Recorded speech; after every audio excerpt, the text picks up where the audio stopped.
बच्चों, आज के लेक्चर में हम लोग जानने वाले हैं कि सॉलिड एंगल क्या होता है। भाई, एंगल तो आप लोग जानते हैं, सॉलिड एंगल क्या है, क्या नापा जाता है, क्या यूनिट है, इसके बारे में जानते हैं। सबसे पहली बात, आपका एंगल क्या नापता है? एंगल आपका, मान लीजिए मैं बता चुका हूं पहले भी जब हमने बेसिक मैथमेटिक्स बच्चों डिस्कस करी थी, तो एंगल माप होती है कि मान लीजिए ये आपकी एक रेफरेंस लाइन है, निर्देश रेखा है। निर्देश रेखा से एक कोई बिंदु है, इस बिंदु और इस निर्देश बिंदु को मिलाने वाली रेखा, कितना हम निर्देश रेखा से घूमे कि इस रेखा पर पहुंच पाए, उसकी माप हमें एंगल से पता चलती है। एंगल को हिंदी में सिंपल कोण कहते हैं, ठीक है, ये आपका कहलाता है कोण।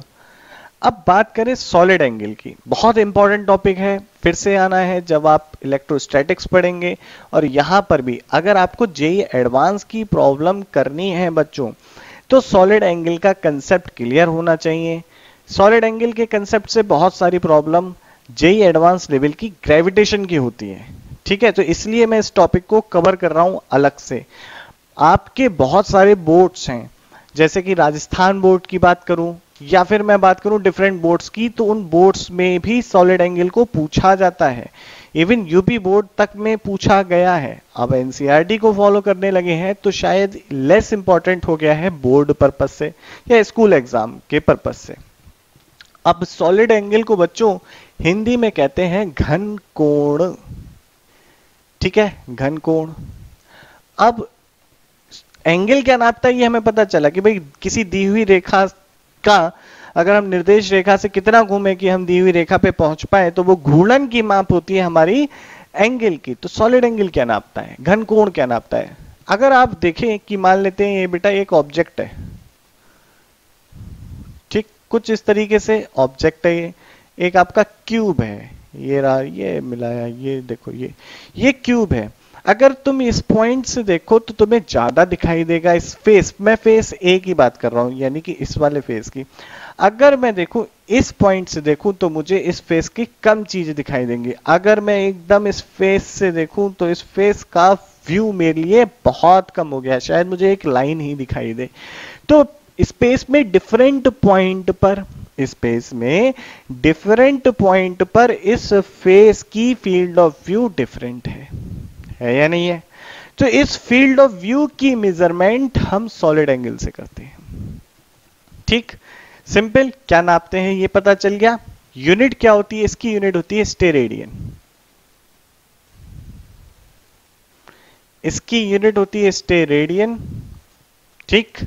यूनिट लेस, सॉरी, आपकी डायमेंशन लेस यानी कि विमाहीन राशि है, विमाहीन राशि है, अदिश राशि है, ठीक है। अब कैसे नापते हैं, क्या फॉर्मूला है, इसकी बात करते हैं। तो देखिए फॉर्मूला इसका, तो देखिए फॉर्मूला, मान लेते हैं एक बहुत छोटी सी, बहुत छोटी का मतलब वाकई में बहुत छोटी सरफेस है। इस सरफेस का देखिए एरिया जो है, सरफेस है आपका, इसका एरिया होगा, और एरिया आपकी कई बार सदिश राशि भी मानी जाती है और होती भी है। तो एरिया वेक्टर जो है वो ds वेक्टर है, ठीक है। अब एरिया वेक्टर जो होता है बच्चों, याद रखिएगा, एरिया जब मैंने आपको बताया था क्रॉस प्रोडक्ट का आपका क्या फिजिकल सिग्निफिकेंस है, यानी कि मतलब क्या भौतिकी में हम उससे नाप रहे हैं, तो मैंने आपको बताया था क्रॉस प्रोडक्ट से हम किसी आपके समलंब चतुर्भुज की या फिर हम किसी त्रिभुज का क्षेत्रफल भी माप सकते हैं। तो क्षेत्रफल वहां से कैसा आया था, वेक्टर आया था ना। तो यहां पर भी, और वो वेक्टर कैसा रहता है, क्रॉस प्रोडक्ट। अगर किन्हीं दो हम वेक्टर्स का क्रॉस प्रोडक्ट करते हैं तो जो रिजल्टेंट वेक्टर आता है, यानी कि जो आपका परिणामी वेक्टर आता है, वो आपका सरफेस जिनमें वो दोनों वेक्टर से उनके लंबवत रहता है। तो याद रखिएगा एरिया, जैसे ये सरफेस है ना, तो इसके एरिया वेक्टर की बात करूं तो ये सतह के लंबवत होगा। कैसा होगा, सतह के लंबवत। तो इसकी लंबाई इस सरफेस की एरिया के बराबर होगी और इसकी दिशा ऊपर की तरफ होगी, लंबवत होगा सतह के। तो यहां पर भी ये एक छोटा सा ds आपका एरिया है, और इस एरिया का जो ds वेक्टर है वो इस तरीके से। अब मैं देखना चाहता हूं ये जो आपका सॉलिड एंगल इस पॉइंट पर कितना बन रहा होगा। अब ये सॉलिड एंगल देखना है तो देखो बेटा, ये मैंने ऐसे इसका पोजीशन वेक्टर ड्रॉ कर लिया, थोड़ा सरफेस को चेंज कर देते हैं, सरफेस का विन्यास यानी कि ओरिएंटेशन चेंज कर दी। ये सरफेस है तो इसका ये लंबवत ऐसे ds वेक्टर हो गया। इस पॉइंट पर मैं फील्ड ऑफ व्यू देखना चाहता हूं, जिसके लिए मैं क्या नाप रहा हूं, सॉलिड एंगल घन कोण नाप रहा हूं। तो ये r वेक्टर है जो इस पॉइंट का इस सरफेस का पोजीशन वेक्टर है, क्योंकि बहुत छोटी सी सरफेस है तो ये r वेक्टर हो गया। इन दोनों के बीच में एक कोण भी एग्जिस्ट करता है, इस कोण को थीटा कहा गया। अब देखिए जो ये सरफेस की बाउंड्री होगी ना, इनसे बहुत सारी लाइन आ रही होगी, तो इस सरफेस की इतनी फील्ड ऑफ व्यू है यहां पर, ठीक है। साथ ही साथ आपको सॉलिड एंगल से ये पता चलता है कि कोई ऑब्जेक्ट कितना बड़ा है या कितना छोटा है। जितना बड़ा सॉलिड एंगल होगा उतना ज्यादा आपको बड़ा दिखाई देगा, एनलार्जमेंट दिखाई देता है, ठीक। बहुत सारी चीजें हम सॉलिड एंगल से मेजर करते हैं, जैसे जैसे देखते जाएंगे। तो ये कोण टाइप की बन रही है, इस कोण की माप भी हमें सॉलिड एंगल से ही पता चलती है। अब ध्यान से देखें, हम यहां पर देखना चाहते हैं ये सॉलिड एंगल कितना बन रहा है।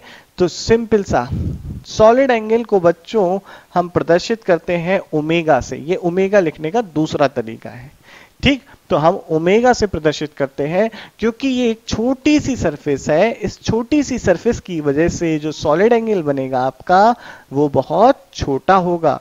वो छोटा कितना होगा, डी ओमेगा हो गया। कैसे लिखेंगे इस डी ओमेगा को, ये लिखेंगे आर कैप, यानी कि आर की दिशा में जो यूनिट वेक्टर है dot ds vector divided by r square. और क्या लिखा जा सकता है, आर डॉट ds, इसको r का मैग्नीट्यूड 1 होगा क्योंकि इकाई सदिश है, तो 1 ds cos theta divided by r square. ये हो गया सॉलिड एंगल। अब अगर मान लीजिए एक आपका कंप्लीट स्फीयर है, ये अपने केंद्र पर कुल कितना सॉलिड एंगल बना रहा होगा ये जानना चाहते हैं। भाई एक पूरा सर्किल था, सर्किल की वजह से हमने केंद्र पर देखा था, यानी कि वृत्त से केंद्र पर कोण कितना नापा था, 2 पाई है, जिसे हम बोलते हैं 360 डिग्री। तो अब हम कह रहे हैं एक स्फीयर है सॉलिड में एकदम, तो इसकी वजह से कितना हमारा घन कोण बनता है इसके केंद्र पर, इसको देख लेते हैं। तो कैसे देखेंगे बच्चे, बहुत आसान है, बहुत आसान। कैसे कि देखो यहां पर अगर मैं ds लूं तो ये सतह के लंबवत और पोजीशन वेक्टर भी, तो थीटा कितना हो गया इस वाले केस में 0। अब ये 0 हो गया इस छोटे से वजह से, इस छोटे से ds की वजह से बेटा ये यहां पर डी ओमेगा घन कोण बन रहा है। तो देखो डी ओमेगा बराबर लिखेंगे ds cos 1 हो गया बाई आर स्क्वायर। अब कुछ नहीं करना है, इंटीग्रेशन कर देना है क्योंकि हमें पूरे की वजह से देखना है। r तो कांस्टेंट है, वृत्त की आपके गोले की त्रिज्या है, तो ये हो जाएगा ds का इंटीग्रेशन बाई आर स्क्वायर, और पूरे आपके गोले का जो क्षेत्रफल होता है वो होता है 4 पाई आर स्क्वायर। तो यहां पर 4 पाई आर स्क्वायर बटे आर स्क्वायर आ जाएगा, जो कि हो जाएगा आपका 4 पाई। बच्चे बहुत कहते हैं 4 पाई आ गया, 4 पाई आ गया। तो कुल आपका किसी क्लोज सरफेस यानी कि बंद सतह की वजह से अंदर जो आपका कुल घन कोण बनता है यानी कि सॉलिड एंगल बनता है, उसका माप आता है 4 पाई यानी कि 4 पाई, इतना आता है, ठीक। एक अच्छी चीज सीखी। अब देखते हैं किसी डिस्क की वजह से कितना सॉलिड एंगल आ रहा है, ये देखते हैं। तो पहले से नोट करिए फिर बात करते हैं उसकी भी। तो बच्चों देखिए ये एक डिस्क है, डिस्क यानी कि चकती। किसी चकती की वजह से कितना आपका घन कोण आता है इसकी बात कर रहे हैं बच्चों। तो देखिए घन कोण हमें देखना है, मैं इसका डेरिवेशन नहीं करा रहा क्योंकि ये सारे डेरिवेशन आप क्लास 12th में फिर पढ़ने वाले हैं। साथ ही साथ आप पूछ रहे होगे तो सर अभी क्यों करा रहे हो, बेटा जब आप प्रैक्टिस करोगे तो मैं नहीं चाहता कि आपसे सवाल ना बने फिर आप ये सोचो अरे कुछ छूट गया, तो इसलिए मैं बेसिक इंट्रोडक्शन यानी कि एक छोटा मोटा इसका परिचय करा दे रहा हूं आपको चीजों का। जब आप आगे क्लास 12th में विद्युत स्थितिकी मुझसे पढ़ रहे होंगे तब आपको सारी चीजें मैं डिटेल में बताऊंगा। अब ध्यान से देखो, इस डिस्क जिसकी त्रिज्या यानी कि ये चकती है, चकती समझ रहे ना आप, चकती डिस्क, सीडी डिस्क, बस उसमें छेद नहीं है, ऐसे समझना। तो ये डिस्क है, इसकी वजह से किसी पॉइंट पर सॉलिड एंगल कितना होगा, ये डिस्क है, ऐसे डिस्क समझ लो, मेरा हाथ डिस्क है, इसकी वजह से सॉलिड एंगल कितना होगा। तो इसका एक फॉर्मूला है जो आपको याद रखना है, 2 पाई 1 माइनस कॉस थीटा। अभी याद रखना है ये सॉलिड एंगल का फॉर्मूला। थीटा क्या है, इसे कहते हैं सेमी वर्टेक्स एंगल, ठीक है। ये आपका सेमी वर्टेक्स एंगल हो गया, पूरा कितना होता 2 थीटा, सेमी कितना हो गया थीटा, सिंपल। तो ये आपका एंगल हो गया, इसको याद रखना है बेटा, ठीक, आसान है, याद रख सकते हैं, इसको याद रखिएगा। अब एक इंपॉर्टेंट चीज और बता रहा हूं जिसे कहते हैं गुरुत्वीय फ्लक्स। बहुत डिटेल में नहीं ले जाऊंगा, बेसिक इंट्रोडक्शन की बात करूंगा जो कि बहुत जरूरी है। तो आई डॉट ds वेक्टर आपका फ्लक्स होता है, डी फाई क्या है, यहां पर मान लेते हैं गुरुत्वीय क्षेत्र की तीव्रता है, ठीक, यहां पे गुरुत्वीय क्षेत्र है। तो यहां पर डिफरेंट पॉइंट पर कुछ इंटेंसिटी होंगी, अब इंटेंसिटी की कुछ डायरेक्शन होगी, तो भाई अंदर की तरफ है, मान लेते हैं अंदर की तरफ है, या फिर और चलिए इसी तरीके से मान लेते हैं अंदर की तरफ है गुरुत्वीय क्षेत्र, और ds वेक्टर भी आपका यहां पर ये ds वेक्टर है, यहां पर डिफरेंट आपकी इंटेंसिटी है। ये बहुत छोटा सा एरिया है, बहुत छोटा सा, ds कितना है, बहुत बड़ा या बहुत छोटा, बहुत छोटा सा एरिया है। तो ये जो ds और इसका डॉट प्रोडक्ट है, जो कि एक आपकी अदिश राशि बनती है, जो इसे कहते हैं गुरुत्वीय फ्लक्स।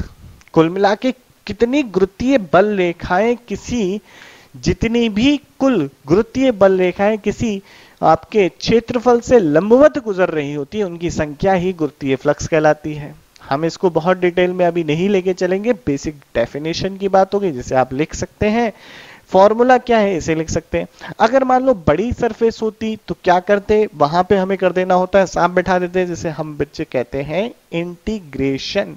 तो यहां पर हम कर देते इंटीग्रेशन, आई डॉट ds का कर दो इंटीग्रेशन, उस सरफेस के ऊपर आपको पूरा फ्लक्स मिल जाएगा।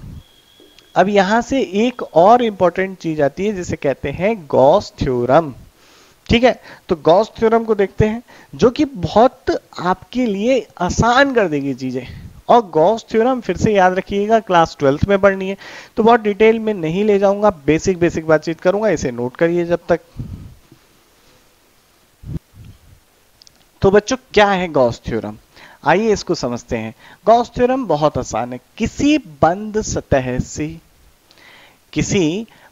सतह से निकलने वाला कुल गुरुत्वीय फ्लक्स, कुल क्या हो, गुरुत्वीय फ्लक्स।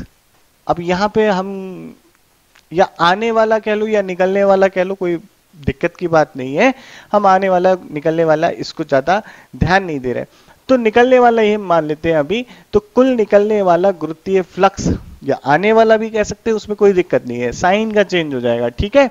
ये बराबर किसके होता है, ये निकलने वाला कुल गुरुत्वीय फ्लक्स, देखो कुल गुरुत्वीय फ्लक्स हो गया, ऐसे निकल रहा होगा जो, ये कुल गुरुत्वीय फ्लक्स आई डॉट ds कुल गुरुत्वीय बंद सतह, कैसी सतह, बंद यानी कि क्लोज सरफेस की बात कर रहा हूं मैं, बंद सतह, इसके अंदर जो है कुछ जितना भी कुल गुरुत्वीय फ्लक्स बाहर निकल रहा है उसका मान, तो आई डॉट ds का पूरा बंद सतह पे हम क्या करेंगे, समाकलन, इंटीग्रेशन कर दिया। ये बच्चे बराबर होता है माइनस का 4g कौन सा है, सार्वत्रिक गुरुत्वाकर्षण नियतांक, पाई 4 पाई g इंटू 4 पाई, और इस बंद सतह में कुल जितना द्रव्यमान है, इस बंद सतह में बच्चे कुल जितना द्रव्यमान है उन सबके गुणनफल के, ये है आपकी गॉस थ्योरम, ठीक है। इसी टाइप की आप गॉस थ्योरम क्लास 12th में पढ़ोगे, और क्लास 12th में जब पढ़ रहे होगे बच्चे तो वहां पर आ जाएगा Q बाई एप्सिलॉन नॉट हो जाएगा, यहां पर माइनस 4 पाई g है, m इंटू जी है, वहां पे क्या हो जाएगा Q बाई एप्सिलॉन नॉट, ठीक। तो उसको देखेंगे, वो जब आएगा तब देखेंगे, अभी तो इसको देख लेते हैं। अब इसका प्रूफ कैसे है, बहुत आसान प्रूफ है, कई सारे बोर्ड के एग्जाम, मतलब आपके जैसे डिफरेंट बोर्ड्स हैं तो उसमें पूछ लिया जाता है कि इसको प्रूफ करें, ग्रेविटेशन में ही पूछ लेते हैं, तो इसलिए सीख के चलना, वरना 10 नंबर गए। ठीक, तो मैं दिखाता हूं इसका प्रूफ कैसे है, थोड़ा सा साफ करके बोर्ड। अब बच्चों हम इसे प्रूफ करने जा रहे हैं कि आई डॉट डी एस जो है आपका इसके बराबर होगा। कैसे करेंगे? एक अपने पास गोलीय सतह है, गोला है, ठीक, इस गोले के अंदर m द्रव्यमान रखा है। इस गोले का हमने एक छोटा सा भाग ले लिया जिसे हमने ds कहा। ds वेक्टर कहाँ है? बाहर की तरफ। I कहाँ आता है? अंदर की तरफ। भाई गुरुत्वाकर्षण, आपका आकर्षण का बल है, नेगेटिव साइन अंदर की तरफ, तो यहां पर जो है आप एकांक द्रव्यमान रखेंगे तो उस पे आकर्षण का बल इधर की तरफ आएगा, तो इंटेंसिटी की डायरेक्शन अंदर की तरफ हो गई। दोनों ds कैसा? ऐसा गया भाई साहब। I कैसा? ऐसा गया भाई साहब। बीच में 180 डिग्री। तो I डॉट ds अगर यहां पे निकालोगे तो I डॉट ds बराबर कितना हो जाएगा? I इंटू ds और cos 180। cos 180 तो माइनस का होता है, माइनस का I ds आ गया। तो यहां पर सबसे पहले हम लिख लेते हैं I डॉट ds की वैल्यू क्या आ रही है? जो छोटा सा फ्लक्स आ रहा है I डॉट ds बराबर हो जा रहा है माइनस का I ds। क्यों? cos 180 की वजह से। ठीक, ये स्टेप क्लियर। अब आगे की सुनो दास्तां। I की वैल्यू क्या होगी? नेक्स्ट सेक्शन पे बढ़ रहा है I की वैल्यू। तो इस m बिंदु द्रव्यमान के कारणवश इस पॉइंट P पर इंटेंसिटी ऑफ ग्रेविटेशनल फील्ड यानी कि गुरुत्वीय क्षेत्र की तीव्रता जो होगी वो होगी G cap small m by r square. r त्रिज्या है। तो इसको अगर मैं इक्वेशन 1 में रख दूं तो आपका क्या बन जाना है?